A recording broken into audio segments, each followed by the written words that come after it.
पंजाब के मुख्यमंत्री भगवंत मान की नाव जालंधर के बाढ़ प्रभावित क्षेत्रों में दौरा करने के दौरान झुक गई। उनके साथ राज्यसभा सांसद संत बलबीर सिंह सीचेवाल भी थे। ज्यादा लोग सवार होने के कारण नाव जब पानी के बहाव के बीच पहुंची तो अचानक अनियंत्रित हो गई। बताया जा रहा है कि मोटर बोट में जरूरत से ज्यादा लोग सवार हो गए थे, जिस वजह से पानी में कुछ दूर चलते ही बोट ने काला धुआं छोड़ना शुरू कर दिया था। तभी मोटर बोट हिचकोले खाने लगी। गनीमत यह रही कि पलटने से बच गए। शिरोमणि गुरुद्वारा प्रबंधक कमेटी ने दरबार साहिब से गुरबाणी के प्रसारण के लिए कल आंतरिक कमेटी की आपात बैठक बुलाई। इस बैठक में एसजीपीसी अध्यक्ष हरजिंदर सिंह धामी ने प्रेस कॉन्फ्रेंस की। उन्होंने कहा कि गुरबाणी के प्रसारण को लेकर उप समिति की रिपोर्ट पर विचार किया गया है। इसके साथ ही यूट्यूब चैनल, सैटेलाइट चैनल खोलने पर भी चर्चा हुई। हरजिंदर सिंह धामी और अन्य ने कहा कि एसजीपीसी पैसा कमाने वाली कमेटी नहीं है। कश्मीर घाटी में ठगी का एक ऐसा मामला सामने आया है जिसमें एक लुटेरी दुल्हन ने कथित तौर पर 27 लोगों से शादी की और उनसे सोना और पैसा लूट लिया और फिर फरार हो गई। ये घटना बाड़गाम जिले की है।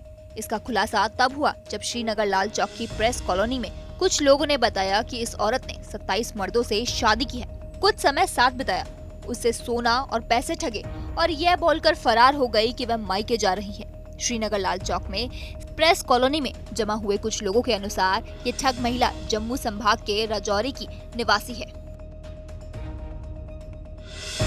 विपक्षी दलों की एकता की मुहिम के बीच बीजेपी ने भी अपने गठबंधन एनडीए को फिर से मजबूत करने की प्रक्रिया शुरू कर दी है। लोकसभा चुनाव की तैयारियों के साथ साथ 20 जुलाई से शुरू होने जा रहे संसद के मॉनसून सत्र में बेहतर समन्वय स्थापित कर एक सुर में विरोधी दलों के आरोपों का जवाब देने के लिए रणनीति बनाने के लिए बीजेपी ने सत्र से पहले 18 जुलाई को नई दिल्ली में एनडीए घटक दलों की बैठक बुलाई है। लेकिन शिरोमणि अकाली दल के मुखिया सुखविंदर सिंह बादल ने कहा कि हमें न तो कोई न्योता मिला है और न ही हमारा कोई नेता इस मीटिंग के लिए जा रहा है। हिमाचल प्रदेश में बाढ़ की तबाही में विदेशी सैलानी भी लापता हो गए हैं। इन विदेशी सैलानियों को ढूंढने और बचाने के लिए सबसे बड़ा रेस्क्यू ऑपरेशन चलाया गया। करीब 35 घंटे रेस्क्यू ऑपरेशन चला। बादल फटने के बाद आई तबाही में करीब 95 इजराइल सैलानी राज्य के अलग अलग हिस्सों में फंस गए थे। लाहौल, काजा, पार्वती वैली, संगना, किन्नौर, मनाली जैसी अलग अलग जगहों पर जाकर लापता हुई इजराइल सैनिकों की तलाश की गई है। इन सैलानियों से संपर्क नहीं हो पा रहा था। ऐसे में रेस्क्यू ऑपरेशन बहुत ही चुनौतीपूर्ण साबित हुआ। रेस्क्यू टीम बाइक, जीप और पैदल सैलानियों को ढूंढने निकली। कुछ को तो एयरलिफ्ट कर बचाया गया। हिमालय में आए जल प्रलय ने सबसे ज्यादा नुकसान कुल्लू और मंडी में किया। इस वक्त समस्त हिमाचल बाढ़ पीड़ितों के साथ है। इसी कड़ी में शनिवार को राज्यपाल शिव प्रताप शुक्ल मंडी जिला पहुंचे, जहां उन्होंने पिंडोही का दौरा किया। यहां भारी बारिश और बाढ़ से काफी नुकसान हुआ है। बड़ी बात यह है कि यहाँ करीब 100 साल पुराना पुल भी ग्रसित हो गया था। राज्यपाल ने ओहर पंडोह में प्रभावित लोगों के घर जाकर बातचीत की, उन्हें सांत्वना दी और हर संभव मदद का भरोसा दिया।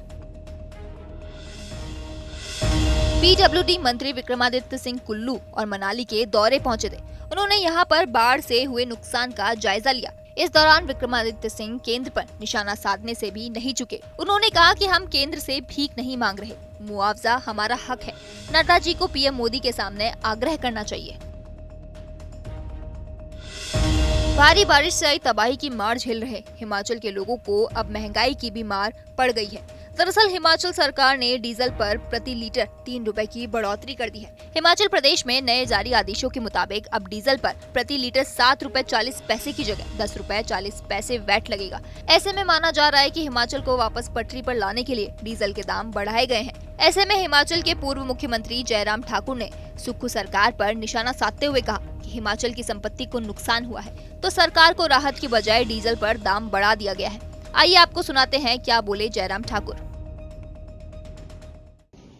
मुझे इस बात को लेकर के बहुत दुख है, जहां इस वक्त बहुत बड़ी त्रासदी घटित हुई है, हर आदमी परेशान है, वहां हिमाचल प्रदेश सरकार राहत देने के बजाय डीजल की कीमत 3 रुपए प्रति लीटर के हिसाब से बढ़ा देती है। ये बिल्कुल भी तर्कसंगत नहीं है और हिमाचल प्रदेश के लोगों के ऊपर एक बहुत बड़ा बोझ पड़ेगा। डीजल की कीमत बढ़ने का मतलब सीधा होता है कि हर चीज महंगी होगी। आपका राशन महंगा होगा, आपका मटेरियल जो भी बाहर से आता है वो सब महंगा होगा, उस पर इम्पैक्ट होता है। सरकार बनने के बाद हिमाचल प्रदेश सरकार ने 3 रुपए डीजल तो पहली कैबिनेट में ही बढ़ा दिया था। अब 3 रुपए और बढ़ाने से हिमाचल प्रदेश के लोगों के ऊपर बहुत बड़ा आर्थिक बोझ डालना इस वक्त संकट की घड़ी में उचित नहीं है। और मैं उम्मीद करता हूं माननीय मुख्यमंत्री इस पर पुनर्विचार करेंगे। संकट का दौर समाप्त हो जाए, उसके बाद आप विषय को लेकर के विचार करें, लेकिन ये वक्त राहत देने के लिए है, मदद करने के लिए है और लोगों के ऊपर बोझ डालने के लिए नहीं है। धन्यवाद।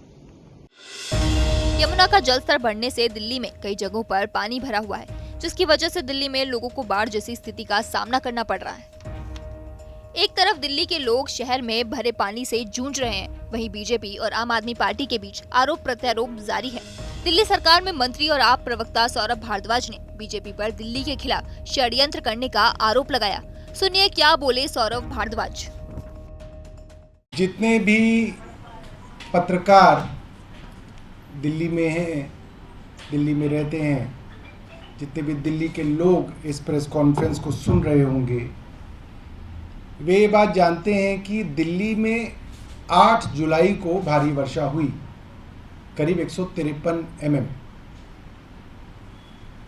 और 9 तारीख को शाम को थोड़ी बारिश हुई। 10, 11, 12, 13, 14, 15, आज 15 तारीख है, छठा दिन है।